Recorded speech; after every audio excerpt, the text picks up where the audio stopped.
Hi മക്കളെ, ഈ ലേണിന്റെ പുതിയൊരു വീഡിയോയിലേക്ക് എല്ലാ മക്കളെയും സ്വാഗതം ചെയ്യുകയാണ്.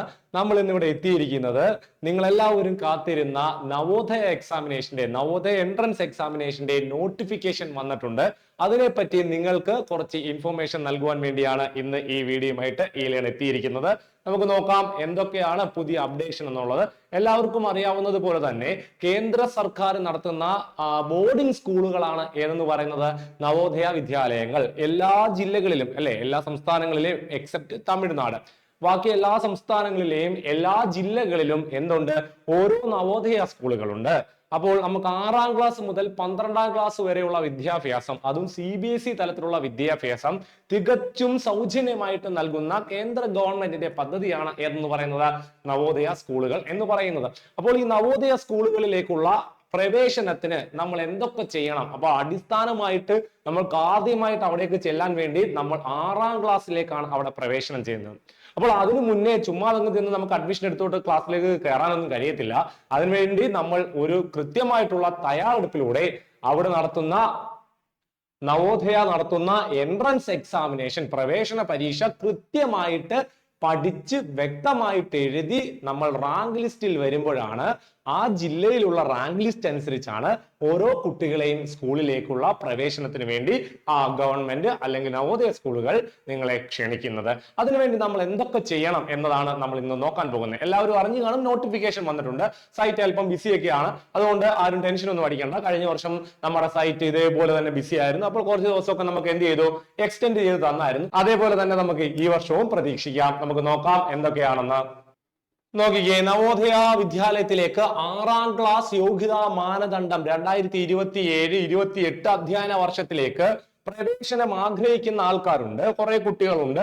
നിങ്ങൾക്കൊക്കെ വേണ്ടിയുള്ള മാനദണ്ഡങ്ങൾ, ക്രൈറ്റീരിയാസ് എന്തൊക്കെയാണ് നമുക്ക് നോക്കാം. ഒന്നാമത് പറയുന്നു, താമസ സ്ഥലം അനുസരിച്ച് മാത്രമാണ് എന്ത് കിട്ടുന്നത്, നവോദയ സ്കൂളിലേക്കുള്ള പ്രവേശനം ലഭിക്കുന്നത്. നോക്കാം, നവോദയ വിദ്യാലയം സ്ഥാപിതമായ ജില്ലയിൽ താമസിക്കുന്നവർ മാത്രമാണ് ആ ജില്ലയിൽ അപേക്ഷിക്കാൻ അർഹതയുള്ളവർ. ഇപ്പോൾ ഉദാഹരണം പറഞ്ഞു കഴിഞ്ഞാൽ, കൊല്ലം ജില്ലയിൽ താമസിക്കുന്ന ഒരു വ്യക്തിക്ക്, അതായത് കൊല്ലം ജില്ലയിൽ പെർമനന്റ് അഡ്രസ് ഉള്ള ഒരു വ്യക്തിക്ക് ആ ജില്ലയിലെ സ്കൂളിൽ മാത്രമേ അപേക്ഷിക്കാൻ കഴിയത്തുള്ളൂ. അപ്പൊ കൊല്ലം ജില്ലയിലെ ഒരു സ്കൂളാണുള്ളത്, ഒരു നവോദയ സ്കൂളാണുള്ളത്. അപ്പോൾ കൊല്ലം ജില്ലയിൽ അഡ്രസ് ഉള്ള വ്യക്തികൾക്ക് മാത്രമേ, കുഞ്ഞുങ്ങൾക്ക് മാത്രമേ എവിടേക്ക് അപേക്ഷിക്കാൻ കഴിയത്തുള്ളൂ, കൊല്ലം ജില്ലയിലേക്ക് അപേക്ഷിക്കാൻ കഴിയത്തുള്ളൂ. അതായത് കൊല്ലം ജില്ലയിലുള്ള ഒരു കുഞ്ഞിന് തിരുവനന്തപുരം ജില്ലയിലോ പത്തനംതിട്ട ജില്ലയിലേക്കോ അപേക്ഷിക്കാൻ കഴിയത്തില്ല. പത്തനംതിട്ട ജില്ലയിലുള്ള ഒരു കുട്ടിക്ക് എങ്ങോട്ട് അപേക്ഷിക്കാൻ കഴിയത്തില്ല, കൊല്ലത്തേക്കോ മറ്റ് ജില്ലയിലേക്കോ അപേക്ഷിക്കാൻ കഴിയത്തില്ല. അതായത് ജില്ലയില്, സ്വന്തമായിട്ടുള്ള ജില്ലയിൽ തന്നെ ആയിരിക്കണം നമ്മൾ എന്ത് ചെയ്യേണ്ടത്, അപേക്ഷ സമർപ്പിക്കേണ്ടത് എന്നതാണ് അവിടെ പറയുന്നത്. ഇനി നോക്കുക, ഇതിന്റെ പ്രധാനപ്പെട്ട മറ്റൊന്നാണ് പ്രായപരിധി. ആർക്കൊക്കെ അപേക്ഷിക്കാം? 6ാം ക്ലാസ്സിലേക്കുള്ള പ്രവേശനമാണെന്ന് പറഞ്ഞാൽ പോലും ഇവിടെ കൃത്യമായിട്ടുള്ള പ്രായം പറയുന്നുണ്ട്. അപേക്ഷകർ 2015 മെയ് 1-നും, നോക്കുക എന്നാണ്, മെയ് 1-നും 2017 ജൂലൈ 31-നും ഇടയിൽ ജനിച്ചവരായിരിക്കണം. ഓർത്തിരിക്കുക ആ രണ്ട് ഡേറ്റുകൾ.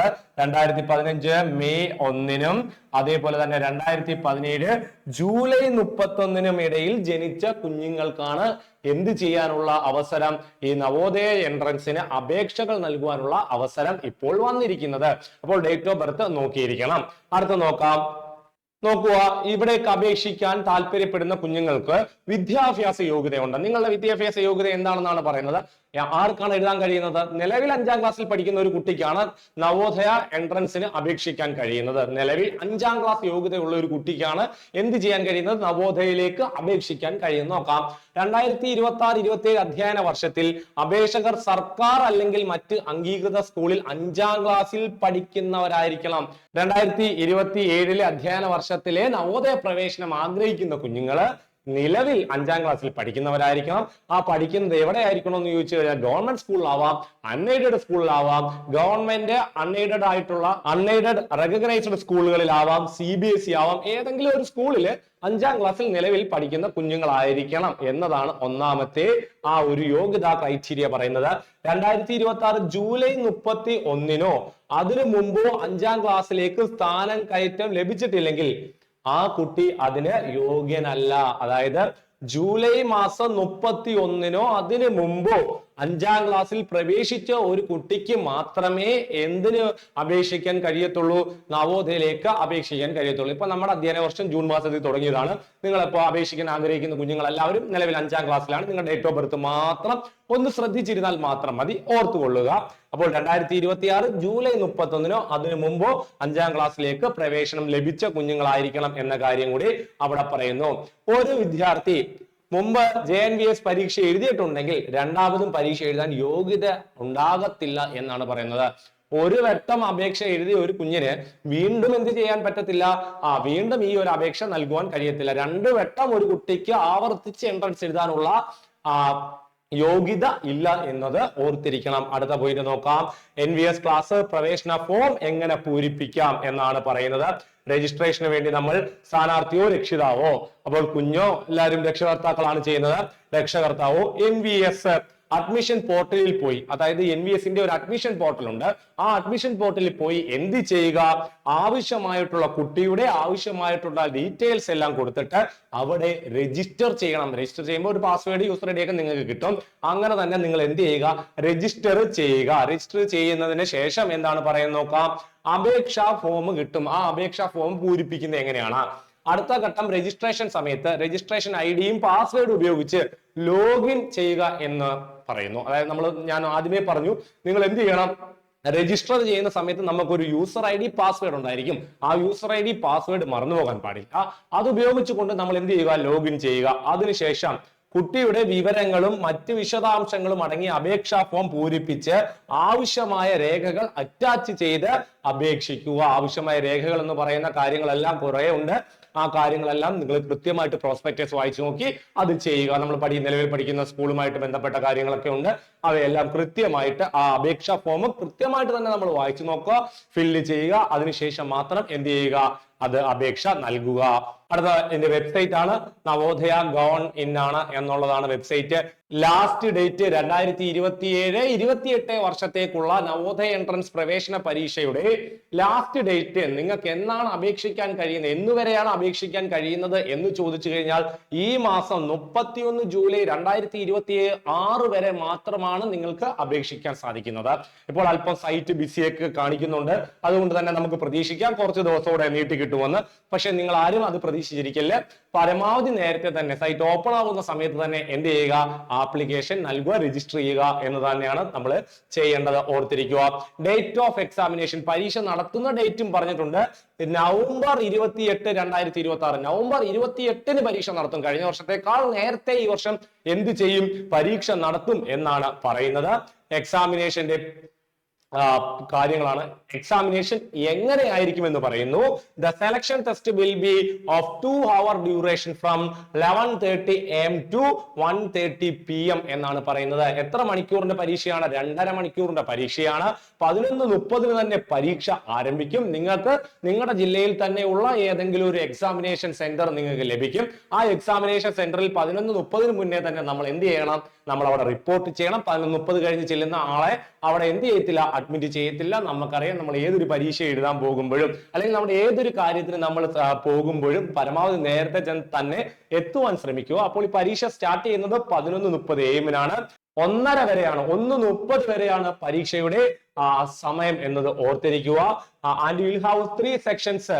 3 സെക്ഷൻസ് ആയിട്ടാണ് പരീക്ഷ. 3 സെക്ഷൻ ആയിട്ടാണ് നമ്മളുടെ ക്വസ്റ്റ്യൻസ് വരുന്നത്. നമ്മുടെ ക്ലാസ്സുകളിലൊക്കെ ജോയിൻ ചെയ്തിട്ടുള്ള കുഞ്ഞുങ്ങൾക്ക് അറിയാം, കൃത്യമായിട്ട് കഴിഞ്ഞ വർഷം പഠിച്ച് നവോദയ സ്കൂളിലേക്ക് പ്രവേശനം നേടിയ ആലപ്പുഴ ജില്ലയിലേക്കും പത്തനംതിട്ട ജില്ലയിലേക്കും കൊല്ലം ജില്ലയിലേക്കും ഒക്കെ പ്രവേശനം നേടിയ ഒരുപാട് കുഞ്ഞുങ്ങൾ നമുക്കുണ്ട്. അപ്പോൾ നിങ്ങൾക്ക് ആ കുഞ്ഞുങ്ങൾക്കെല്ലാം അറിയാം, ഇത് 3 സെക്ഷൻ ആയിട്ടാണ് പരീക്ഷ നടത്തുന്നത് എന്നുള്ള കാര്യം ഓർത്തിരിക്കുക. ആ 3 സെക്ഷനിലും ഒബ്ജക്റ്റീവ് ടൈപ്പുള്ള ക്വസ്റ്റ്യൻ ആണ്. There are 18 questions in all 100 mark. ആകെ 80 ക്വസ്റ്റ്യൻ ഉണ്ടായിരിക്കും. എല്ലാത്തിനും കൂടെ എത്ര മാർക്കാണ്? 100ലാണ് മാർക്ക്. വളരെ പ്രധാനപ്പെട്ട ആ മാർക്കിന്റെ ഡിവിഷൻ നിങ്ങൾ നോക്കുക. നവോദയ എക്സാമിന് പ്രിപ്പയർ ചെയ്യുന്ന ആൾക്കാർ, കുഞ്ഞുങ്ങൾ എല്ലാവരും ഇത് കൃത്യമായിട്ട് തന്നെ നോക്കുക. ഏറ്റവും പ്രധാനപ്പെട്ട, വളരെയധികം പ്രധാനപ്പെട്ട, നിങ്ങൾ എല്ലാവരും കൃത്യമായിട്ട് പഠിച്ചിരിക്കേണ്ട, കൃത്യമായിട്ട് വർക്ക് ചെയ്തിരിക്കേണ്ട ഒരു ഭാഗമാണ് മെന്റൽ എബിലിറ്റി ടെസ്റ്റ് എന്നറിയപ്പെടുന്നത്. നമ്മുടെ അരുൺ സാറിന്റെ ക്ലാസ്സുകൾ നിങ്ങൾ എല്ലാവരും കാണുന്നുണ്ടായിരിക്കാം. അതേപോലെ തന്നെ നമ്മുടെ വൈഷ്ണവി ടീച്ചറിന്റെ ക്ലാസ്, മീനു ടീച്ചറിന്റെ ക്ലാസ്സുകളെല്ലാം നോക്കിയാൽ മതി. കൃത്യമായിട്ട് തന്നെ നിങ്ങൾക്ക് കാര്യങ്ങളൊക്കെ മനസ്സിലാവും. അപ്പോൾ ക്വസ്റ്റ്യൻ എത്രയാണെന്ന് നോക്കുക. 40 ക്വസ്റ്റ്യൻ മെന്റൽ എബിലിറ്റിയുടെ ഭാഗത്ത് നിന്നും കിട്ടുന്നുണ്ട്. 40 ക്വസ്റ്റ്യൻ 50 മാർക്ക്. അപ്പോൾ പകുതി മാർക്കും എവിടെ നിന്നാണ്? മെന്റൽ എബിലിറ്റിയുടെ ഭാഗത്ത് നിന്നാണെന്ന് ഓർത്തിരിക്കും. എംബഡഡ് ഫിഗർ ഉണ്ട്, അതേപോലെ തന്നെ മിറർ ഉണ്ട്, അങ്ങനെ കുറെ അധികം നമ്മുടെ മെന്റൽ എബിലിറ്റിയുടെ ഭാഗങ്ങളിൽ നിന്ന് നമുക്ക് ഓഡ് വൺ അല്ലെ, find out, odd one out, ഇതെല്ലാം ഉണ്ട്. ഇതെല്ലാം കൃത്യമായിട്ട് തന്നെ നമ്മൾ എന്ത് ചെയ്യണം? പഠിച്ചിരിക്കണം. പഠിക്കുന്നത് എങ്ങനെയായിരിക്കണം? വർക്ക് ചെയ്ത് തന്നെ നമ്മൾ പഠിച്ചിട്ട് പോവുക. ഇതാണ് നമ്മൾ ചെയ്യുന്നത്. നമ്മുടെ ലൈവ് ക്ലാസ്സിൽ കുഞ്ഞുങ്ങൾക്ക് കൃത്യമായിട്ട് കാര്യങ്ങളെല്ലാം നമ്മൾ നൽകുന്നുണ്ട്. നിങ്ങൾ എല്ലാവരും കൃത്യമായിട്ട് അറ്റൻഡ് ചെയ്യുന്നുണ്ട കാര്യം ഞാൻ കാണുന്നുണ്ട്. അപ്പോൾ നമുക്ക് നോക്കാം. 60 മിനിറ്റ് ആണ് പരീക്ഷയ്ക്ക് നൽകുന്നത്. അതായത് 60 മിനിറ്റ് കൊണ്ട് നമ്മൾ എത്ര ക്വസ്റ്റ്യൻ അറ്റൻഡ് ചെയ്തിരിക്കണം? 40 ക്വസ്റ്റ്യൻ. എത്ര മാർക്ക് നമ്മുടെ കയ്യിലേക്ക് വരും? 50 മാർക്ക്. ആ 50 മാർക്കും എന്റെ മക്കൾ മേടിക്കണം. അടുത്ത് നോക്കുക, അരിതമെറ്റിക് ടെസ്റ്റ് ആണ്, മാത്തമാറ്റിക്സ് ആണ്, മാത്സ് ആണ്. വളരെ സിമ്പിൾ ആയിട്ടുള്ള കാര്യമാണ്. അരുൺ സാറിന്റെ ക്ലാസ്സുകൾ, വിനീത് സാറിന്റെ ക്ലാസ്സുകൾ, ഇതെല്ലാം നമ്മുടെ കുഞ്ഞുങ്ങൾക്ക് കിട്ടുന്നുണ്ട്. ലൈവ് ക്ലാസ്സുകളിൽ നിങ്ങൾ അറ്റൻഡ് ചെയ്ത് പോകുന്നുണ്ട്. കൃത്യമായിട്ട് തന്നെ അതേ രീതിയിൽ തന്നെ നിങ്ങൾ മുന്നോട്ട് പോവുക. അവിടെ നിങ്ങൾക്ക് 20 മാർക്കാണ്, 20 ക്വസ്റ്റ്യൻ ആണ്. എത്ര മാർക്കാണ്? 25 മാർക്കിന് എത്ര മാത്സ് കിട്ടുന്നുണ്ട്? മാത്സിന് 25 മാർക്ക്, 20 ക്വസ്റ്റ്യൻ. അടുത്ത് നോക്കുക, നിങ്ങൾക്ക് അവിടെ നിന്നും നിങ്ങൾക്ക് സെലക്ട് ചെയ്യാൻ പറ്റുന്ന ഒന്നാണ് ലാംഗ്വേജ്. ഇംഗ്ലീഷോ അല്ലെങ്കിൽ നിങ്ങളുടെ റീജിയണൽ ലാംഗ്വേജ്. നമ്മുടെ റീജിയണൽ ലാംഗ്വേജ് ഏതാണ്? മലയാളമാണ്. ഒന്നിൽ നിങ്ങൾക്ക് ഇംഗ്ലീഷ് എടുക്കാം, ഒന്നെങ്കിൽ മലയാളം എടുക്കാം. ഇതിന് എത്ര ക്വസ്റ്റ്യൻ ഉണ്ട്? 20 ക്വസ്റ്റ്യൻ ആണുള്ളത്. അതിനും 25 മാർക്കാണ്. ഒരു പാരഗ്രാഫ് തരും. ആ പാരഗ്രാഫ് നമ്മൾ വൃത്തിയായിട്ടൊന്ന് വായിച്ചു നോക്കുക. ആ പാരഗ്രാഫിൽ നിന്നും കുറച്ച് ക്വസ്റ്റ്യൻസ് താഴെ ഉണ്ടായിരിക്കും. ആ ക്വസ്റ്റ്യൻസ് നിങ്ങൾ എന്ത് ചെയ്യുക? പാരഗ്രാഫുമായിട്ട് ബന്ധപ്പെടുത്തി, ആ പാരഗ്രാഫിലെ ചോദ്യമായിരിക്കും, അതിന് ഉത്തരം നമ്മൾ എന്ത് ചെയ്യുക? കണ്ടെത്തി കൃത്യമായിട്ട് ബോൾ ചെയ്ത് കൊടുത്താൽ മാത്രം മതി. വളരെ എളുപ്പം തന്നെ മാർക്ക് മേടിക്കാൻ കഴിയും. അങ്ങനെ 100 മാർക്കിലാണ് എന്ന് നടത്തുന്നത്, ഈ എക്സാം നടത്തുന്നത് എന്ന കാര്യം ഓർത്തിരിക്കുക. ഈ എക്സാമിന് കൃത്യമായിട്ടുള്ള ഒരു പഠന ശൈലിയുണ്ട്. കൃത്യമായിട്ട് പഠിച്ചാൽ നമുക്ക് ഈസി ആയിട്ട് നവോദയ സ്കൂളിലേക്ക് നമുക്ക് ചെന്ന് കയറാൻ കഴിയുന്ന ഒന്നാണ്. ഓർത്തിരിക്കുക, CBSE തലത്തിൽ വൃത്തിയായിട്ട് കൃത്യമായിട്ട് 12ാം ക്ലാസ് വരെയുള്ള വിദ്യാഭ്യാസം നമുക്ക് ഫ്രീ ആയിട്ട് ലഭിക്കുകയാണ്. ക്വാളിറ്റിയുള്ള വിദ്യാഭ്യാസം ലഭിക്കുകയാണ്. NCC, NSS ഇങ്ങനത്തെ ഉള്ള എല്ലാ കാര്യങ്ങളും നിങ്ങൾക്ക് ഉണ്ടായിരിക്കും. അപ്പോൾ ഇതിനു വേണ്ടി നമ്മൾ ചെയ്യേണ്ടത് എന്താണ്? കൃത്യമായിട്ട് ഈ സിലബസ് അനുസരിച്ച് പ്രിപ്പയർ ചെയ്യുക. കൃത്യമായിട്ട് തന്നെ വർക്ക് ചെയ്ത് തന്നെ പോവുക. അങ്ങനെ ഒരു ആൾക്ക്, അങ്ങനെ ഒരു കുട്ടിക്ക് വളരെ എളുപ്പമായിട്ട് തന്നെ നവോദയ എൻട്രൻസ് പാസ്സാവാൻ കഴിയുന്നതാണ് എന്ന കാര്യം കൂടെ നിങ്ങൾ ഓർത്ത് വെച്ചിരിക്കുക. ഈസിയാണ്. അപ്പോൾ നവോദയ പരീക്ഷ അറ്റൻഡ് ചെയ്യുവാൻ ആഗ്രഹിക്കുന്ന ആൾക്കാര്, അല്ലെങ്കിൽ നവോദയയിലേക്ക് പ്രവേശനം ആഗ്രഹിക്കുന്ന കുട്ടികളും പേരൻസും എന്താണ് ചെയ്യേണ്ടതെന്നുള്ള കാര്യം ഞാൻ ഇവിടെ വ്യക്തമാക്കി തന്നിട്ടുണ്ട്. ഞാൻ സിലബസിന് കാര്യങ്ങൾ കൃത്യമായിട്ട് പറഞ്ഞിട്ടുണ്ട്.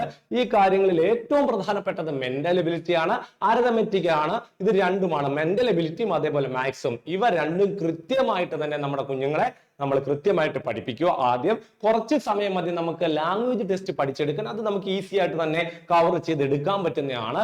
നമ്മളുടെ E-Learn എന്ത് ചെയ്യുന്നുണ്ട്? നവോദയയുടെ ക്ലാസ്സുകൾ, നവോദയ എൻട്രൻസ് ക്ലാസ്സുകൾ നടത്തുന്നുണ്ട്. അപ്പം ബാച്ച് നമ്മൾ സ്റ്റാർട്ട് ചെയ്തിട്ടുണ്ട്. എങ്ങനെയാണെന്ന് ചോദിച്ചു കഴിഞ്ഞാൽ റെക്കോർഡ് ക്ലാസ്സുകൾ, ലൈവ് ക്ലാസ്സുകൾ. ആ ലൈവ് ക്ലാസ്സിൽ തന്നെ നമ്മുടെ കുഞ്ഞുങ്ങൾക്ക് എന്ത് സംശയം ഉണ്ടെങ്കിലും നമ്മുടെ ടീച്ചേഴ്സിനോട് ചോദിക്കാം. കൂടാതെ നമ്മുടെ കുട്ടി വർക്ക് ചെയ്യുന്ന സമയത്ത് കുട്ടിക്ക് എന്തെങ്കിലും പ്രോബ്ലംസിലോ ഏതെങ്കിലും ഒരു വർക്ക് ചെയ്യുന്ന സമയത്ത് ആൾക്ക് സംശയമുണ്ടെങ്കിൽ അത് നമ്മുടെ ടീച്ചേഴ്സിനെ നേരിട്ട് നമുക്ക് ബന്ധപ്പെട്ട് കുട്ടിക്ക് സംശയം നമുക്ക് പറഞ്ഞു കൊടുക്കാൻ കഴിയും. കൃത്യമായിട്ടുള്ള പാറ്റേണിലൂടെയാണ് നമ്മുടെ ക്ലാസ്സുകൾ പോകുന്നത്. അപ്പോൾ കോഴ്സിൽ ജോയിൻ ചെയ്യാൻ താല്പര്യമുള്ള ആൾക്കാർ, അല്ലെങ്കിൽ കോഴ്സിലേക്ക് ജോയിൻ ചെയ്യണമെന്ന് ആഗ്രഹിക്കുന്ന ആൾക്കാർ, കുട്ടികൾ എന്ത് ചെയ്യുക?